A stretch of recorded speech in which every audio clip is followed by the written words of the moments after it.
കാരണം ഈ ബിഗ് ബോസിൽ നിന്ന് പുറത്താക്കപ്പെട്ട സിബിൻ എന്ന് പറയുന്ന ചെറുപ്പക്കാരനെ ഭ്രാന്തനാക്കി ചിത്രീകരിച്ചുകൊണ്ട് ഏഷ്യാനെറ്റിന്റെ തലപ്പത്തിരിക്കുന്ന ചില നാടുകൾ നടത്തിയ തെളിവുകൾ പറയാതിരിക്കാൻ ഞാൻ സിനിമ പൂർണ്ണമായിട്ട് വേണ്ടെന്ന് വെക്കും. ഞാൻ പൂർണ്ണമായും എന്റെ സിനിമയിൽ വേണ്ടെന്ന് വെക്കും. എന്നെ മാക്സിമം പോയി കഴിഞ്ഞാൽ തുരിക്കാൻ പോകുന്നത് അതിൽ സിനിമയിൽ നിൽക്കുന്ന ഒരാളാണ്, ഏഷ്യാനെറ്റുമായിട്ട് ബന്ധം വേണം. അല്ലെങ്കിൽ ഈ ഇരിക്കുന്ന ഈ രണ്ട് പേര് കേട്ടോ, അധികം ആൾക്കാരൊന്നുമില്ല, രണ്ട് പേരേ ഉള്ളൂ ഇതിന്റെ പിന്നിൽ. അല്ലാതെ ഏഷ്യാനെറ്റിന്റെ ഓൾ ഇന്ത്യ ബിസിനസ് എന്ന് പറഞ്ഞ കിഷൻ എന്ന് പറഞ്ഞ അദ്ദേഹം വളരെ നല്ല മനുഷ്യനാണ്. അദ്ദേഹത്തിനോടൊക്കെയുള്ള വ്യക്തിപരമായിട്ടുള്ള സ്നേഹവും താല്പര്യവും കൊണ്ടാണ്. അതേപോലെ എന്റെ സുഹൃത്തുക്കൾ ധാരാളം പേരുണ്ട്, അവരോടൊക്കെയുള്ള സ്നേഹം കൊണ്ടാണ് ഇവന്മാരുടെ ഈ 4 തരങ്ങൾക്കെതിരെ നമ്മൾ ഇത്രയും നാളും മിണ്ടാതിരുന്നത്. നമസ്കാരം. ആക്ച്വലി ഇന്നലെ ഈ വീഡിയോ ചെയ്യേണ്ടതായിരുന്നു, പക്ഷേ പറ്റിയില്ല. ഞാൻ പറഞ്ഞില്ല, ട്രാവൽ റിലേറ്റഡ് ആയിട്ട് കാര്യങ്ങളുകൊണ്ട് നമ്മൾ ഇതിനെക്കുറിച്ച് ഇന്നലെ പറഞ്ഞില്ല. പക്ഷേ എത്ര ലേറ്റ് ആയാലും നമ്മൾ സപ്പോർട്ട് ചെയ്യേണ്ടതും പ്രതികരിക്കേണ്ട ഒരു വീഡിയോ അല്ലേ വിധു? ഏഷ്യാനെറ്റിൽ ഇപ്പോൾ ഈ 6 സീസൺ കണ്ടതിൽ വെച്ചിട്ട് മത്സരാർത്ഥി എന്ന് പറഞ്ഞാൽ അല്ലേ, ഒരു എല്ലാ കേസിലും ഒരു വേറിട്ട് നിൽക്കുന്ന, എല്ലാ കേസിലും സ്പെഷ്യാലിറ്റി ഉള്ള, ചങ്കൂറ്റം ഉള്ള ഒരു ആണെന്നൊക്കെ പറഞ്ഞാൽ ചിലപ്പോൾ പൊളിറ്റിക്കൽ ഇൻകറക്റ്റ് ആവും. ഒരു മനുഷ്യൻ സീരിയസ് ആയിട്ട് ഒരു പേടിയില്ലാതെ ഈ ഒരു സംഗതിക്കെതിരെ പ്രതികരിച്ചതിന് first of all hats off. സത്യം, സീരിയസ് ആയിട്ട് എല്ലാവരും സപ്പോർട്ട് ചെയ്യേണ്ടതാണ്. ഒന്നില്ലെങ്കിൽ ഫാമിലിയിലും പറയും വേണ്ട വേണ്ട വേണ്ട, അവരൊക്കെ സപ്പോർട്ട് ചെയ്തിട്ട് ഇങ്ങനെ പ്രതികരിക്കാം തോന്നിയില്ലോ. അത് ശരിക്കും മാത്രമല്ല ഇത് അഖിലിനെ സംബന്ധിച്ച് നമ്മൾ ഒരുപാട് റിവ്യൂല് പറഞ്ഞതല്ല, അയാളൊരു ഇൻഡിവിജ്വൽ ആണ്. അയാൾക്ക് സ്വന്തമായിട്ടൊരു വ്യക്തിത്വം ഉണ്ട്. അയാൾ ആ സംഗതി എവിടെയും ഇപ്പൊ ഞാൻ പറഞ്ഞു, ഇപ്പൊ ഫാമിലി ആരെങ്കിലും പറഞ്ഞു, ആര് പറഞ്ഞാലും അയാൾക്ക് മനസ്സ് തോന്നുന്ന സംഗതിക്ക് നിൽക്കുന്ന ആളാണ്. അതുകൊണ്ടാണ് ഓരോ ആൾക്കാർക്ക് ആ രീതിയിലുള്ള സക്സസ് ഉള്ളത്. ഇങ്ങനത്തെ ആൾക്കാരുണ്ടാവില്ല. ഇത് പിന്നെ എന്റെ സിനിമയിൽ പറഞ്ഞ 1000-ലോ 1,00,000-ലോ ഒരാള് മാത്രമേ ഉള്ളൂ ഈ രീതിയിൽ തുറന്നു പറയുന്നത്. ധൈര്യം കാണിച്ചത് കേട്ടോ, ഭയങ്കര ധൈര്യം കാണിച്ചത്.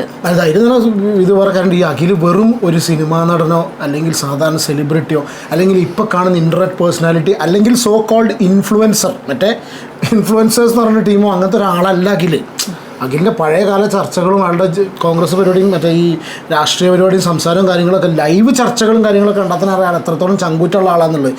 സത്യം പറഞ്ഞാൽ ബിഗ് ബോസിന് പറ്റിയൊരു പൊട്ടത്തരം അല്ലെങ്കിൽ അവർക്ക് നടക്കാൻ പറ്റാത്തൊരു സംഭവമാണ് ഇയാളെ പിന്നെ വിന്നറാക്കിയത്. ഞങ്ങൾ ആ സമയത്ത് നമുക്കറിയാം, ഞങ്ങളെ ഭയങ്കര മോശം, നമ്മൾ ഓരോ സീസണിലും നമ്മൾ അന്ധമായിട്ട് പറയാറുണ്ട്. ആ സമയത്ത് ഇത്രയും കൂടുതൽ ആൾക്കാർ ഈ ജുനൈസിനെയും അതിൻ്റെ എതിരെ നിൽക്കുന്ന ആൾക്കാരെയൊക്കെ സ്നേഹിക്കുന്ന ആൾക്കാർ നമ്മളൊക്കെ ഒരുപാട് സൈബർ ബുള്ളി ചെയ്തതാണ്. പക്ഷേ അവസാനം അഖിൽ കപ്പ് നേടി. ഇപ്പോഴും ഉണ്ടായി. പക്ഷേ ചില കാര്യങ്ങളിലൊക്കെ അഖിലിനായിട്ട് കഴിഞ്ഞ പ്രാവശ്യം ഈ സീസൺ തുടങ്ങുന്നതിന് മുന്നുള്ള ഒരു ആശയപരമായ പ്രശ്നങ്ങളിലൊക്കെ നമ്മൾ വീഡിയോസ് ചെയ്തിട്ടുണ്ടെന്നുള്ളത് അഖിലിനെ സപ്പോർട്ട് തന്നെയായിരുന്നു കഴിഞ്ഞ പ്രാവശ്യം. ഫുൾ എന്ന് വെച്ചാൽ ഫുൾ. ഞാനൊക്കെ അങ്ങനെ, കാരണം എല്ലാ സീസണിലും അങ്ങനെ ഒന്നും ഉണ്ടാവുമല്ലോ. നമ്മൾ സാധാരണക്കാരല്ലേ, നമ്മൾക്ക് കാണുമ്പോൾ എന്താണോ ഇഷ്ടപ്പെടുന്നത് ആ ഒരു നമ്മൾ ആഗ്രഹിക്കുന്ന പോലത്തെ ഒരു ബിഹേവിയറും കാര്യങ്ങളും വരുന്നതിൽ എനിക്കിഷ്ടമായിരുന്നു. അങ്ങനെ ഒരു ഇത് എല്ലാവർക്കും ഇഷ്ടമായിരുന്നു. പക്ഷെ ഓരോ സീസണിലും അങ്ങനെ ഉണ്ടാവും. അതില്ലാത്തത് ഇപ്പൊ ഈ സീസൺ മാത്രമേ ഉള്ളൂ. ഓരോ സീസണിന്റെയും വ്യത്യാസമുണ്ട് വിധോ. ഇപ്പോൾ ഫസ്റ്റ് സാബു ആണെങ്കിലും മണിക്കുട്ടനാണെന്നുണ്ടെങ്കിലും പൂട്ടിപ്പോയ സീസൺ രജിസ്റ്റർ ആണെന്നുണ്ടെങ്കിലും റോബിൻ, ആ സമയത്ത് ദിൽഷ, ഇവരെ ഒന്നും പോലെ അല്ലാത്തൊരു പ്രത്യേക വ്യക്തി. സീരിയസ് ആയിട്ട് ഇയാളിപ്പോൾ സംസാരിച്ചത് അയാൾക്ക് വേണ്ടിയിട്ടല്ല, ഞാൻ സീരിയസ് ആയിട്ട് സംഗതി അതെ, സ്വന്തം കാര്യം നോക്കുക എന്നുള്ള ഒരു സംഭവം ഇല്ല. ഇതിപ്പോ സംസാരിച്ചതും ഇങ്ങനെ ഈ മിണ്ടിയതൊന്നും ആ ഒരു ഇത് നിങ്ങൾ ഒരുവിധം എല്ലാവരും കേട്ടിട്ടുണ്ടായിരിക്കും. ഞങ്ങൾ ചില ഭാഗങ്ങൾ മാത്രം പ്ലേ ചെയ്യുന്നുണ്ട്. ഇത് കംപ്ലീറ്റ് അഖിൽ പറഞ്ഞിട്ടുള്ളത് അഖിലിന് നഷ്ടാവുള്ളൂ. അയാൾക്കൊരു പബ്ലിസിറ്റി ഇതുകൊണ്ട് കിട്ടാനില്ല. പുള്ളിക്ക് ഇനി ഒരു പബ്ലിസിറ്റി ആവശ്യമില്ല. അങ്ങനെ പബ്ലിസിറ്റി വിചാരിക്കുന്ന ആളല്ല. അയാൾക്ക് ഇതുകൊണ്ടൊരു ഫെയിമില്ല, ഇതുകൊണ്ട് മൈലേജോ കാര്യങ്ങളോ കിട്ടി മുന്നോട്ട് പോകേണ്ട അങ്ങനത്തെ ഒരു വ്യക്തി തന്നെയല്ല. അല്ലെങ്കിൽ തിരക്കട്ടില്ല യൂട്യൂബ് ചാനലുണ്ട്, അതിനിതുണ്ട്, ഇങ്ങനത്തെ ഒന്നുമല്ല അല്ലേ, അങ്ങനത്തെ ഒരു സംഭവം അല്ലാതെ. സിബിൻ എന്ന് പറഞ്ഞിട്ട് അവിടെ പറയുന്ന സംഗതി തന്നെ, സിബിൻ എന്ന് പറഞ്ഞ ചെറുപ്പക്കാരന് സീരിയസ് അതെന്താന്ന് വെച്ചാൽ അഖില രാവിലെ ഒരു ലൈവ് ഇട്ടിരുന്നു. പക്ഷെ പിന്നീടാണ് അഖില അറിഞ്ഞത് സിബിന്റെ ഇഷ്ടത്തിന് ക്വിറ്റ് ചെയ്തതല്ല. അതില് എന്താ പറയാ, ഇങ്ങനെ സംഭവം ഉണ്ടായി, ഈ മെഡിസിൻ കൊടുത്തിരുന്നു. ഇതൊക്കെ കേട്ടപ്പോൾ അഖിലിന് ശരിക്കും സ്വാഭാവികമായിട്ട് നമുക്കൊക്കെ വരും. പക്ഷെ നമ്മൾ എന്ത് ചെയ്യും, അയ്യോ കഷ്ടായി പറഞ്ഞിരിക്കും.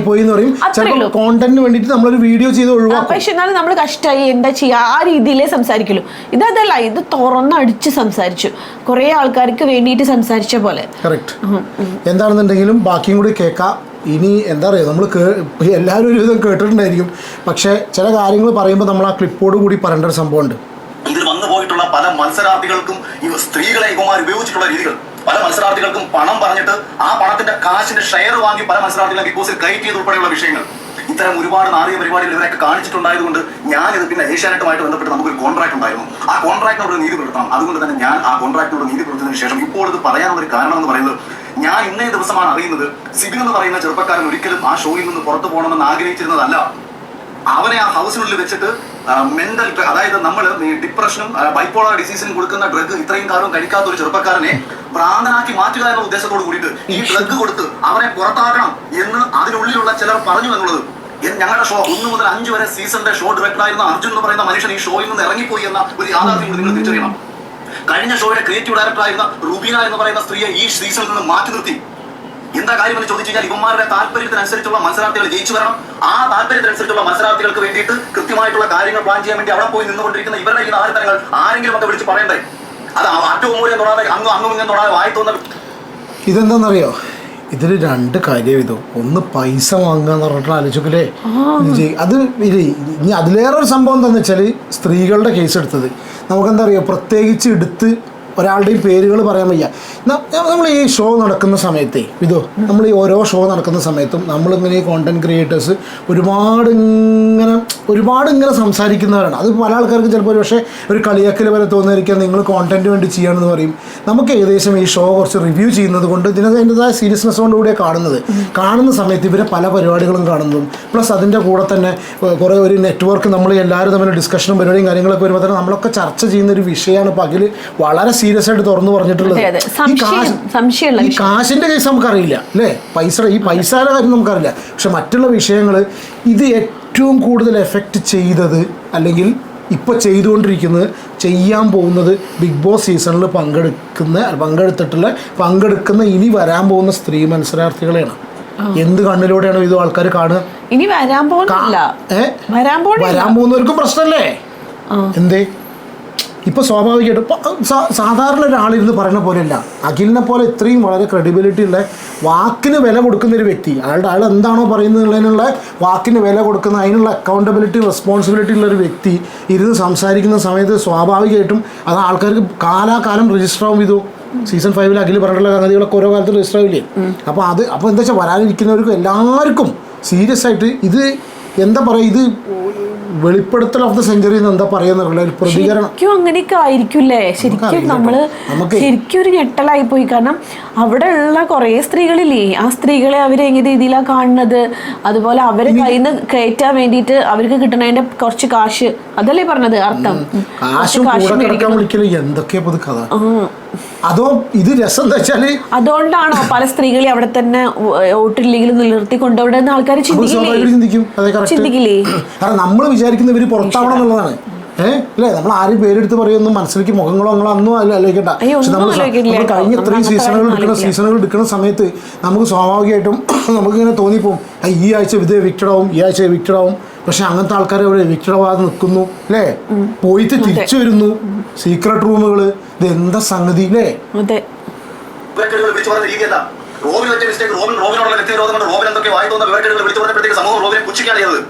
പറയേണ്ട കാര്യങ്ങൾ കൃത്യമായി തെളിവുകൾ നിർത്തി കാര്യകാരണ അടിസ്ഥാനത്തിൽ സംസാരിച്ചാണ് എനിക്ക് ശീലം. അതുകൊണ്ട് ഏതെങ്കിലും ഒക്കെ ഊഴകൾ വന്നിട്ട് എനിക്ക് കമന്റ് എനിക്ക് വന്നിട്ട് എന്നെ തൊലിച്ചുകൊണ്ടുള്ള കമന്റ് ഇട്ടുകൊണ്ട് വരരുത്. ഞാൻ ഈ സംസാരിക്കുന്ന എനിക്ക് വേണ്ടിയിട്ടുള്ള എല്ലാ നഷ്ടങ്ങളും ഏറ്റെടുത്തുകൊണ്ട് ഒരു കോപ്പും എന്റെ ജീവിതത്തിൽ ഇവരൊന്നും ചെയ്യാൻ പോകില്ല എന്നുള്ള അടിയുറച്ച വിശ്വാസത്തിൽ ആർക്കെതിരെയും എന്തും സംസാരിക്കാൻ ആത്മധൈര്യം സത്യത്തിനൊപ്പം നിൽക്കുമ്പോൾ എനിക്കുള്ളിടത്തോളം കാലം അത് ഏഷ്യാന്റെ തലപ്പത്തിരിക്കുന്നവരാണെന്നുണ്ടെങ്കിലും ഇന്ത്യൻ ഭരണഘടന തലപ്പത്തിരിക്കുക, അല്ലെങ്കിൽ കേന്ദ്രത്തിന് തലപ്പത്തിരിക്കുന്നതാണെന്നുണ്ടെങ്കിലും കേരളത്തിന് തലപ്പത്തിരിക്കുന്നതെങ്കിൽ എനിക്ക് ഒരേപോലെ ഉള്ളൂ. ഇത് 2 കാര്യം. ഒന്ന് റോബിൻ്റെ കേസ്. റോബിൻ ഷോ എഡിറ്റഡ് ആണെന്ന് പറഞ്ഞ സമയത്ത്, സ്ക്രിപ്റ്റഡ് അല്ല എഡിറ്റഡ് ആണെന്നല്ലേ പറഞ്ഞു, എഡിറ്റഡ് എന്ന് പറഞ്ഞ സമയത്ത് സ്വാഭാവികമായിട്ടും എല്ലാവരും വിമർശിച്ചു, നമ്മളും വിമർശിച്ചു. പക്ഷെ ഇതെന്താ പറയുക, ഓരോരുത്തർക്ക് സംസാരിക്കാനുള്ള കഴിവും അവരവരുടെ സംസാരത്തിലുള്ള കോൺഫിഡൻസ് ആണ്. ഒരു വിഷയത്തെക്കുറിച്ച് നമുക്ക് വളരെ ക്ലിയറായിട്ട് നമുക്ക് അറിയുമെങ്കിൽ നമുക്ക് നമ്മുടെ സംസാരത്തിൽ ആ ഒരു കോൺഫിഡൻസ് വളരെ ക്ലിയറായിട്ട് തിരിച്ചു വരും. അപ്പം അഖിലിനെ സംബന്ധിച്ച ഈ വിഷയത്തിൽ അത്രയും കോൺഫിഡൻ്റ് ആണ് അഖിലിന് സ്വയം കഴിവിൽ വിശ്വാസമാണ്. അതാണ് ആ ഒരു മനുഷ്യൻ ഇത്രയും കാലം നമ്മൾ ഈ കാണുന്നിടത്തോളമൊക്കെ അഖിൽ എന്ന് പറഞ്ഞ വ്യക്തിനെ ഇന്നും നിലനിർത്തി കൊണ്ടുപോകുന്നതും ഇന്നും ഇയാളുടെ വാക്കുകൾ ഇത്രയധികം ആൾക്കാർ ഏറ്റെടുത്തിട്ടുള്ളൂ. റോബിനെ സംബന്ധിച്ച് റോബിൻ അത് പറഞ്ഞ സമയത്ത് അഖിൽ പറഞ്ഞ പോലെ അതിൻ്റെ ഒരു ബാക്കപ്പ് ഇല്ലാതായി പോയി. ഷോ ഊടായിപ്പാണെന്നുണ്ട് റോബിൻ പോയി. സ്വാഭാവികമായിട്ടും ആ സമയത്തുള്ള സിറ്റുവേഷൻ വെച്ച് നോക്കുകയാണെന്നുണ്ടെങ്കിൽ റോബിന് എല്ലാവർക്കും ഏതൊരു മനുഷ്യനും ചിന്തിക്കുന്നൊരു സംഭവമാണ്, ഇറങ്ങിയ സമയത്ത് നമ്മളെ പുറത്താക്കിയ ഷോനെ അഗെയിൻസ്റ്റ് ആയിട്ട് പറഞ്ഞു എന്നുള്ള രീതിയിൽ മാത്രം പോയി. പക്ഷെ നേരെ കുറച്ച് അഖിൽ ഈ സംഗതി പറയുമ്പോൾ ഷോയിലെ വിന്നറായിട്ടുള്ള പിന്നെ വിന്നറായിട്ടുള്ള വ്യക്തി, പിന്നെ മാത്രമല്ല ഇത് പിന്നെ അയാൾ പറഞ്ഞ പോലെ അയാൾക്ക് ഇത് നഷ്ടങ്ങളെ ഉണ്ടാക്കുള്ളൂ. അതാണ് ഏറ്റവും ഞാൻ അതാലോചിച്ച് അയാൾക്കിപ്പോൾ ഇത് ഈ പറഞ്ഞതുകൊണ്ട് അയാൾക്ക് എന്തായാലും നഷ്ടം ഉണ്ടാവുള്ളൂ. നമ്മളെ പോലുള്ളവർക്ക് ഇതൊക്കെ മനസ്സിലാവാനായി, പക്ഷെ അയാളെ സംബന്ധിച്ചിടത്തോളം നഷ്ടമല്ലേ. ഈ നാളത്തെ ഈ നിമിഷകുമാരല്ലാതെ എന്നെ കൊന്നുകളയാൻ അഭിമാനത്തോടെ മരിക്കാൻ തയ്യാറാണ്. എനിക്കതാണ് ഒരുത്തരം പേടി നോക്കൊന്നുമില്ല. എന്റെ വൈഫും എന്റെ പിള്ളേരൊക്കെ എന്റെ സ്വഭാവം പണ്ടേ കണ്ട് വളർന്നവരാ. ഈ കിട്ടിയതൊക്കെ പ്ലസ് ആണ് എനിക്ക്. അവരൊന്നും എനിക്ക് കിട്ടിയതൊന്നും ഒന്നും കിട്ടണമെന്ന് വിചാരിച്ചു. എനിക്ക് ഇത്രയും ദേഷ്യമുള്ളത് സത്യം കേട്ടോ. സീരിയസ് ആയിട്ട് ഇയാൾ പറയുമ്പോൾ കംപ്ലീറ്റ് ആയിട്ട് മനസ്സിൽ വരുന്ന മുഖം സിബിന്റെ കരഞ്ഞ മുഖമാണ് അല്ലേ. ഈവൻ ഞാൻ പോലും ഒരു വീഡിയോയിൽ കംപ്ലീറ്റ് ആയിട്ട് പറഞ്ഞത്, പക്ഷെ വിധോ ഞാനത് പറഞ്ഞില്ലേ സിബിൻ കയറിയത് വരെ സ്ക്രിപ്റ്റഡ് ആണെന്നുള്ളത്. കാരണം അത്ര പോലും ഞാനത് പറയാനുള്ള റീസൺ വെച്ചാൽ എൻ്റെ മനസ്സിൽ ബിഗ് ബോസ് എന്ന ഷോ നമ്മൾ സീരിയസ് ആയിട്ട് കാണുകയാണ്. റിവ്യൂവേഴ്സ് സാധാരണ പ്രേക്ഷകരെ പോലെയല്ല, റിവ്യൂവർ ആ ആംഗിൾ കാണുന്ന സമയത്ത് ഈ ഷോ കംപ്ലീറ്റ് ഉടായ്പം തോന്നിപ്പോകണം. അതുകൊണ്ടാണ് ഞാൻ ആ സിബിൻ കയറിയത് വരെ സ്ക്രിപ്റ്റഡ് ആണോ ചോദിച്ചത്. ചില കാര്യങ്ങളൊക്കെ ഇതോ ഈ എന്നോട് ചോദിച്ചില്ലേ എന്തൊക്കെ പൊട്ടത്തര കുട്ടേട്ടൻ പറയുന്നത്. ചിലപ്പോൾ ഒരു പക്ഷേ ഞാൻ സിബിൻ കയറിയത് വരെ സ്ക്രിപ്റ്റഡ്, പക്ഷെ നമ്മുടെ ചിന്ത ആ രീതിയിലാണ് പോകുന്നത്. കാരണം നമുക്ക് ഓരോ സിറ്റുവേഷൻ കാണുന്ന സമയത്ത് ഓരോ എക്സ്പ്രഷനും ഞാൻ അടുത്തൊന്നും പറയുന്നില്ല, അതിൽ വരുന്ന വ്യക്തികളുടെയും പിന്നെ പ്രത്യേകിച്ച് ലാലേട്ടൻ്റെ ആണെന്നുണ്ടെങ്കിലും ഓരോ എക്സ്പ്രഷനും കാണുന്ന സമയത്ത് 100% നമുക്ക് ക്ലിയർ ആയിട്ട് മനസ്സിലാവും ഇത് ഊടായ്പ് സ്ക്രിപ്റ്റഡിന്റെ മാത്രമല്ല പറഞ്ഞത്, ഇത് ശരിയല്ല എന്നുള്ളത്. മത്സരാർത്ഥി അവൻ പുറത്ത് സപ്പോർട്ട് കിട്ടുന്നു കണ്ട നിമിഷം അവനെ ഈ ഷോയിൽ നിന്ന് പുറത്താക്കാൻ വേണ്ടിയിട്ട് സ്വാഭാവികമാണ്. അപ്പം ഒരാൾക്ക് മാനസികമായിട്ടുള്ള സമ്മർദ്ദങ്ങൾ ഉണ്ടാവും. അവനെ തകർക്കാൻ വേണ്ടി പല കാര്യങ്ങളും ആ ഷോയിൽ അതിർത്തി ചെയ്യും. ഞാനും അതിനെതിരെ പറഞ്ഞിട്ടുണ്ട്. ഞാൻ പേഴ്സണലി മെസ്സേജ് അയച്ച സിബിനെ നിനക്ക് പല കാര്യം ഉണ്ടായിരുന്നു ആ ഷോയിൽ ഇറങ്ങിക്കൊണ്ടത്. നീ ഇത്ര ഉള്ളായിരുന്നോ? കഴിഞ്ഞ സീസണിൽ എന്താ മോഹൻലാലും അല്ലെങ്കിൽ ബിഗ് ബോസിന്റെ ആൾക്കാർ പറഞ്ഞത് എന്നെ കളിപ്പിക്കാൻ ചെയ്ത് അവരവിടെ പേഴ്സണലി പറയുന്നുണ്ട് എന്നെ പുറത്താക്കാൻ വേണ്ടി അമ്മി നോക്കി ചെയ്യാൻ പറ്റുന്ന മാക്സിമം ചെയ്തു. ഏശാത്തത് കൊണ്ടാണ്. അല്ലെങ്കിൽ നിങ്ങൾ വിചാരിക്കുന്നുണ്ടോ എന്നെ പോലെ ഒരുവരെ ജയിപ്പിക്കാൻ നിൽക്കുന്നു? സാബുമോനെ പോലെ ഒരാളെ സാബുമോന്റെ കാര്യത്തിൽ ഇവർക്ക് പറ്റിയ അബദ്ധം എന്ന് പറയുന്നത് പേടിമാറി ജയിക്കുമെന്നുള്ള കാര്യത്തിൽ ഇവർക്ക് ഉറപ്പായിരുന്നു. അവസാന സമയത്ത് ചെറിയ വേരിയേഷന്റെ പുറത്ത് സാബു ജയിച്ചു എന്ന് ഒഴിച്ചാൽ ഇവർ ഒരിടത്തും പ്രതീക്ഷിച്ചിരുന്നില്ല സാബു ജയിക്കുന്നുള്ള കാര്യം. ഒരു സിനിമാ സംവിധായകനും സോഷ്യൽ മീഡിയയിൽ അത്യാവശ്യം ചർച്ച ചെയ്തിട്ടുള്ള ഒരാളുമായ അല്ലെങ്കിൽ പലവിധ ചാനൽ ചർച്ചകളിൽ പങ്കെടുത്തിട്ടുള്ള ഒരാളുമായ എനിക്ക് കിട്ടിയതിന്റെ 3 ഇരട്ടി ശമ്പളം കൊടുത്തു കയറിയ മത്സരാർത്ഥികളുണ്ട് കഴിഞ്ഞ സീസണിൽ. ആരാണ് ഈ ശമ്പളം ഈ രീതിയിൽ അവർക്ക് കൊടുത്തത്? അതിന്റെ ഷെയർ വാങ്ങി സ്ത്രീകളെ സ്വന്തം കാര്യങ്ങൾക്ക് ഉപയോഗിച്ചുകൊണ്ട് മത്സരാർത്ഥികളെ സ്വന്തം കാര്യങ്ങൾക്ക് ഉപയോഗിച്ചുകൊണ്ട് ഇത്ര നാറിയ പരിപാടികൾ കാണിക്കുന്ന അവന്മാരെ തുറന്നു കാണിക്കണം. നമുക്ക് ഒരാളെയും പേര് തിരി പറയാൻ വയ്യട്ടോ. ഒന്നും അറിയില്ല. അത് അങ്ങനെ വിളിച്ചു പറയാൻ പറ്റിയ കാര്യമില്ല. എല്ലാം പറഞ്ഞത് വിളിച്ചു പറയാൻ പറ്റിയ കാര്യം വിളിച്ചു പറയാൻ പറ്റിയ നമുക്കൊന്നും പറയാൻ പറ്റില്ല, ചിന്തിക്കാൻ പറ്റിയ കാര്യം. അത്രയും വലിയ കോർപ്പറേറ്റ്സ് ആണ് ഇതിന്റെ ബാക്കിൽ, അത്രയും വലിയ പിടിപാടുള്ള ആൾക്കാരാണ് ഇതിന്റെ ബാക്കിൽ. പക്ഷെ ഒരു കാര്യം ഞാൻ പറയട്ടെ, ഓരോ സീസണിലും ഇപ്പൊ ഇത് കേട്ടപ്പോൾ തന്നെ നമുക്ക് ഉറപ്പിക്കാം, ഓരോ സീസണിലും സാബുമോൻ ജയിച്ചു. അത് കഴിഞ്ഞിട്ട് പിന്നെ രജിത് സാറിനെ കണ്ണിൽ മുളക് തേച്ചു എന്ന് പറഞ്ഞ് അതിപ്പോഴും ഇന്റർവ്യൂവിൽ രജിത് സാറ് പറയും, ആ ഇന്റർവ്യൂവറോട് ചോദിക്കും ഞാൻ മുളക് ചതച്ച് തേച്ച് നീ കണ്ടോ ചോദിക്കും. അതിന്റെ പുറകിൽ എന്തോ ഉണ്ട്, നിങ്ങൾ കണ്ടോ? അപ്പൊ അയാൾക്ക് പറയാനായിട്ട് വയ്യേനും ചില കാര്യങ്ങൾ ആ രീതിയിലാണ്. അതിന്റെ പുറകിൽ എന്തോ ഉണ്ട് എനിക്ക് തോന്നിയിട്ടുണ്ട്. അല്ലാണ്ട് അങ്ങനെ തേച്ചിട്ടൊന്നുമില്ല. പിന്നെ രണ്ടാമത്തെ കാര്യം റോബിൻ ഒന്നും ചെയ്തില്ല. ഇപ്പോഴത്തേക്ക് ഓരോ അത് കഴിഞ്ഞിട്ടുള്ളതൊക്കെ കണ്ടു കഴിഞ്ഞാൽ നമ്മൾ ചെറിയ എന്തെങ്കിലും ചെറുതൊന്നും കാണിച്ചാൽ ഒരു വിഷയമില്ല. ഇതിപ്പോ ഇന്നലെ ജയിലിൽ നിന്ന് ജാസ്മിൻ മറ്റവളെ ഇങ്ങനെ അടിച്ചില്ലേ, നല്ലൊരു അടി എടുത്തില്ലേ, അത്ര പോലും ഇല്ല. റോബിൻ ഇങ്ങനെ അങ്ങോട്ട് കൈ വന്നപ്പോൾ ഇങ്ങനെ ഉന്തി മാറ്റിയിട്ടേലും അതിന് റോബിനെ പിടിച്ചിട്ട് കഷ്ടപ്പെടുത്തിയിട്ട് എന്ന് പറഞ്ഞാണ്ടല്ലോ, അങ്ങനെ ബുദ്ധിമുട്ടിച്ച് കഷ്ടപ്പെടുത്തിയിട്ട് പറഞ്ഞു വിട്ടു. പിന്നെ അഖിൽ വന്ന് മണിക്കൂട്ടൻ അതേപോലെ അടിപൊളിയായിട്ട് വന്നുകൊണ്ടിരിക്കുമ്പോൾ മണിക്കൂട്ടനെ മാനസികമായിട്ട് തളർത്തി. പിന്നെ ജനങ്ങളുടെ അത്രയും ആവശ്യം കൊണ്ടാണ് ഞാൻ വിചാരിച്ചത് മണിക്കൂട്ടൻ എന്തിനാണ് ആ സ്ത്രീക്ക് വേണ്ടി മണിക്കൂട്ടൻ എങ്ങനെ പറയണമെന്ന് വിചാരിച്ചത്. ശരിക്കും മണിക്കൂട്ടൻ മാനസികമായിട്ട് തളർന്നൊരു നിമിഷമായിരുന്നു അത് കേട്ടോ. പക്ഷെ ജനങ്ങൾ അതെന്തോ ഭാഗ്യം കൊണ്ട് ജനങ്ങൾ പറഞ്ഞിട്ടോ തിരിച്ചു വരുത്തി. പിന്നെ അഖിലിനെ അങ്ങനെ ആർക്കും തൊടാൻ പറ്റില്ല. അത് വേറൊരു ലെവലാണ്. അത് അങ്ങനെ ഇങ്ങനെയൊന്നും ചെയ്യാൻ കഴിയില്ല. അതുകൊണ്ടായിരിക്കും അഖില് വിന്നറായി പോയത്. ഇപ്രാവശ്യം സീസണില് സിബിൻ ആ ഒരു ഇതിൽ നമ്മളെ റിവ്യൂവിൽ തന്നെ അത്രയല്ലെങ്കിലും അഖില് വേറെ ടൈപ്പാണ്. സിബിൻ അടിപൊളിയാണ്. സിബിൻ ആരെയും ഒരു പേടിയില്ലാണ്ട് സംസാരിക്കുന്നു. പക്ഷെ സിബിനെ സംബന്ധിച്ച് എന്താ അറിയാം, സംസാരിക്കാൻ അറിയാം. അഖിലിന് ആ ഒരു ധൈര്യം ഇല്ല, മനസ്സിലായോ? സിബിന് സംസാരിക്കാൻ അറിയാം, കാര്യങ്ങൾ നല്ല രീതിയിൽ അവതരിപ്പിക്കാനും അതിനെ ന്യായീകരിക്കാനും അതിനെ കൊണ്ടുപോയി എൻഡ് ചെയ്യാനും അറിയാം. ഒരു സംസാരം തുടങ്ങണ പോലെയുള്ള ഒരു സംസാരം കൊണ്ടുപോയി എൻഡ് ചെയ്യുന്നത്, തുടങ്ങാനും അതിന് ആൾക്കാരെ ഇരുത്താനും അതിന് പ്രോപ്പറായിട്ട് കൊണ്ടുപോയി എൻഡ് ചെയ്ത് എന്ത് മീനിങ് ആണോ നമ്മൾ ഉദ്ദേശിച്ചെന്നുള്ളത് വളരെ ക്ലിയർ ആയിട്ട് കൺവേ ചെയ്യാൻ പറ്റുന്ന ഒരാളാണ് അയാൾ. ആ ഒരു സംഭവം സിബിനില്ല. ആ ഒരു സംഭവം സിബിനുണ്ട്. പക്ഷേ ഈ പറഞ്ഞ ഒരു ധൈര്യം ഉണ്ടെന്ന് ഞാൻ അത് പറയുന്നത്. ഓരോരുത്തരുടെ മാനസികാവസ്ഥയല്ലേ, അങ്ങോട്ട് ഇൻസൾട്ടഡ് ആയിട്ടേ ആ അതിൽ തന്നെ പിടിച്ചു വെച്ചിട്ട് മൈൻഡ് ചെയ്യാണ്ട് അതേപോലെ ഗെയിം കളിച്ചിട്ട് ചിലപ്പോൾ സിബിൻ അവിടെ നിൽക്കുമായിരുന്നു, അവർക്കൊന്നും ചെയ്യാൻ പറ്റില്ല എന്ന് വിചാരിക്കണം. പക്ഷെ സിബിൻ ഇങ്ങനെ ആയപ്പോൾ പിന്നെ അവരൊന്നിനും നിർബന്ധിച്ചില്ല. ഇപ്പം ഞാൻ ചോദിക്കട്ടെ, ഗബ്രിയും ജാസ്മിനും മറ്റൊരു മറിച്ചവരൊക്കെ നോറയൊക്കെ ഒരുപാട് പ്രാവശ്യം എനിക്ക് പോണേ പറഞ്ഞ് കരഞ്ഞിട്ട് ഇവരെന്താ ചെയ്യണേ, സമാധാനിപ്പിച്ചിട്ട് തിരിച്ചു വിടുന്നു. സിബിന് 2-3 ദിവസമൊക്കെ ഉണ്ടായിട്ടുണ്ട്, 2 ദിവസമൊക്കെ തൂങ്ങിയിരിക്കലും അങ്ങനെ എന്തൊക്കെ സംഭവങ്ങൾ ഉണ്ടായിട്ടുണ്ട്. എന്നിട്ട് എല്ലാവരും റെഡിയാക്കി വിടുന്നു. എന്താ സിബിനെ ഒന്നും പറയാണ്ട്, സിബിന്റെ സമ്മതം ഇല്ലാണ്ട് സിബിനെ എന്തിനാ പറഞ്ഞു വിട്ട്? അതൊരു അപ്പോൾ ഈ കംപ്ലീറ്റ് വീഡിയോ നമ്മൾ റിയാക്ട് ചെയ്യണം. എല്ലാവരും കണ്ടിട്ടുണ്ടാവും. ഏതായാലും പറയാനുള്ള സംഗതികളൊക്കെ ഒരുവിധം നമ്മൾ പറഞ്ഞു. ഒരു മിനിറ്റ് ഓഫ് ചെയ്യട്ടെ. ഒരുവിധം നമുക്ക് പറയാനുള്ള സംഗതികളൊക്കെ പറഞ്ഞു. നമ്മൾ പറയണല്ല മെയിൻ സംഭവം, അഖിൽ തുറന്നു പറഞ്ഞതാണ്. ഇനി വേറെ സംഭവം എന്താ വെച്ചാൽ കുറച്ച് ഇതിൻ്റെയൊക്കെ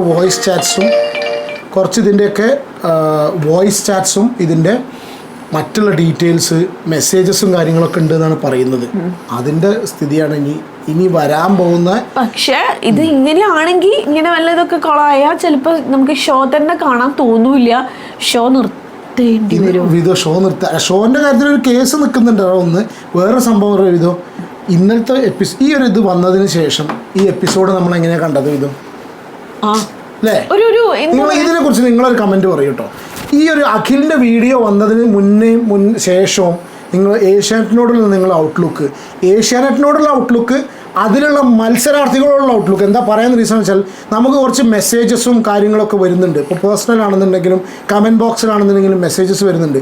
അതിൽ ചില കാര്യങ്ങൾ നമ്മുടെ ആശയങ്ങൾ പറയുന്ന സമയത്ത് വളരെ രൂക്ഷമായിട്ട് അറിയാൻ മനസ്സിലായി, ഞാൻ പറയാതെ പറയുന്നു രീതിയിലടക്കം നമുക്ക് കുറ്റപ്പെടുത്തലുകൾ വരുന്നുണ്ട്. കുറ്റപ്പെടുത്തൽ എന്തിനാണെന്നറിയോ, നമ്മൾ ഒന്നും ഈ പറയുന്ന കാര്യം കിട്ടുന്നില്ല. നമ്മൾ ജിൻഡോ ചെയ്തത് ശരിയെന്ന് പറയുന്നു, മറ്റേ അവിടെ ഇരിക്കുന്ന ഇപ്പൊ ഗബ്രീനെയും ശരിയല്ല എന്ന് പറയുന്നു. പിന്നെ സായി, അഭിഷേക്, കുറെ പേരില്ലേ, സിജോ, ഇവരൊക്കെ മിണ്ടാണ്ടിരിക്കുമ്പോൾ ഒന്നിലും ആക്റ്റീവ് അല്ലാണ്ട് ചെയ്യുമ്പോൾ നമ്മൾ പറയുന്നു എന്താ ഇവരൊന്നും കളിക്കാത്ത ചോദിക്കണമൊക്കെ നമ്മളുടെ മൈൻഡിന്റെ പ്രോബ്ലം അത്ര. അങ്ങനെയാണ് വേണ്ടതാണ് പറയണത് പലരും.